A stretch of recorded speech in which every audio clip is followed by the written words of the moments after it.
Radhe Radhe friends, हमारे YouTube channel में आपका बहुत बहुत स्वागत है। बंधुओं, अब हम कार्तिक महात्मा का 28वां अध्याय श्रवण करेंगे। धर्मदत्त ने पूछा, हे देवराज, जय और विजय ने अपने पूर्व जन्म में ऐसा कौन सा पुण्य किया जिससे भगवान विष्णु का रूप धारण करके वह उनके द्वारपाल हुए। प्राचीन काल में वृणबिंदु की पुत्री देवहूति से कंदर्म ऋषि द्वारा केवल देखने मात्र से ही दो सुंदर बालक उत्पन्न हुए। उनमें से बड़े का नाम जय और छोटे का नाम अजय हुआ। बाद में देवहूति के गर्भ से कपिल देव जी भी हुए। जय और अजय दोनों ही विष्णु जी के बड़े भक्त और धर्मात्मा थे। दोनों ही नित्य पति अष्टाक्षर मंत्र का जाप करते थे और विष्णु जी का व्रत करते थे। भगवान इन दोनों भाइयों पर अत्यंत प्रसन्न थे और नित्य पूजा के समय इनको दर्शन दिया करते थे। एक समय राजा के निमंत्रण पर देव ऋषि नारद जी गणों सहित राजा के यज्ञ में पधारे। उस समय जय ने ब्रह्मा और अजय ने पुरोहित बनकर यज्ञ को संपूर्ण करवाया। यज्ञ की विधि पूर्वक समाप्ति हुई। मारुत राजा ने जय और अजय को बहुत सा धन दिया। वह दोनों भाई दक्षिणा लेकर अपने आश्रम में आए। धन का बंटवारा करते समय दोनों भाइयों का आपस में झगड़ा हो गया। जय ने अजय से कहा कि धन के बराबर बराबर भाग होने चाहिए। अजय ने कहा कि जितना धन जिसको मिला है उतना धन उसका ही है। तब जय ने क्रोध में आकर अजय को शाप दिया कि तुम धन लेकर नहीं देना चाहते हो, इसलिए तुम ग्राह हो जाओ। अजय ने जय का दिया शाप स्वीकार कर लिया और जय को शाप दिया कि तू अभिमानी है, इसलिए हाथी हो जा।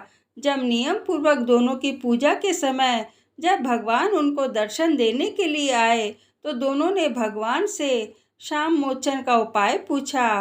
दोनों ने प्रभु से कहा, हे देव, हम दोनों आपके भक्त हैं, मगर हम हाथी की योनि में कैसे होंगे। हे कृपा सागर, शाप से हमारा उद्धार कीजिए। भगवान विष्णु जी ने कहा, मेरे भक्तों की वाणी कभी असत्य नहीं होगी। यमराज भी इसको अन्यथा नहीं कर सकते। पूर्व काल में मुझे भक्तराज प्रहलाद के कहने पर स्तंभ से प्रकट होना पड़ा था और राजा अम्बरीश के कहने पर 10 अवतार लेने पड़े थे। तब तुम दोनों अपने शापों को भोग मेरे लोक को प्राप्त होगे। इतना कहकर विष्णु जी अंतर्ध्यान हो गए। फिर वह गंडकी नदी के किनारे मगर और हाथी हुए। जाति स्मरण रहने के कारण इस योनि में भी भगवान विष्णु का व्रत नियम से किया करते थे। एक दिन कार्तिक की पूर्णमासी को वह हाथी स्नान करने को गंडकी नदी में गया। तब पिछले जन्म का श्राप स्मरण करके मगर ने हाथी को पकड़ लिया तो हाथी ने भी विष्णु जी का स्मरण किया। फिर क्या था, तुरंत ही शंख चक्र गदा पद्मधारी भगवान ने अपने सुदर्शन चक्र द्वारा उन दोनों को अपने जैसा रूप देकर वैकुंठ में ले गए। उसी दिन से उस स्थान का नाम हरिक्षेत्र प्रसिद्ध है। चक्र के आघात से वहां के पत्थरों में भी चिन्ह बने हुए हैं। उन दोनों जय और अजय के नाम से आज तक संसार में प्रसिद्ध हैं। हे प्रिय, आपने विष्णु जी के द्वारपालों के संबंध में जो प्रश्न किया था उसका विस्तृत उत्तर मैंने दिया है। इसलिए हे द्विज, तुम भी ईर्ष्या और द्वेष को त्याग कर नित्य भगवान विष्णु का व्रत करो। जगत के प्रत्येक जीवन को समदृष्टि से देखो। तुला, मगर और मेष की संक्रांति में नित्य प्रातः स्नान किया करो। तुलसी वन की रक्षा किया करो। एकादशी व्रत किया करो। गौ ब्राह्मण वैष्णव की सेवा के लिए हर समय तैयार रहा करो। व्रत करने वाले को मसूर दाल और बैगन के साग को कदापि प्रयोग न करना चाहिए। हे धर्मदत्त, ऐसा करने पर तुम शरीर त्याग कर हम लोगों के समान गति पाओगे। भगवान विष्णु को प्रसन्न करने वाले इस व्रत के समान फल देने वाला तीर्थ, दान और यज्ञ दूसरा और कोई भी नहीं है।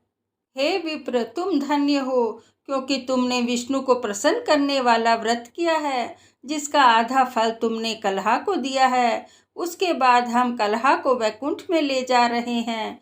तब नारद जी ने कहा, हे राजन, इस प्रकार धर्मदत्त को विष्णु भक्ति का उपदेश देकर कलहा को साथ लेकर विष्णु के पार्षद वैकुंठ को चले गए और धर्मदत्त भी उनके आदेशानुसार विष्णु के व्रत में तल्लीन हो गया।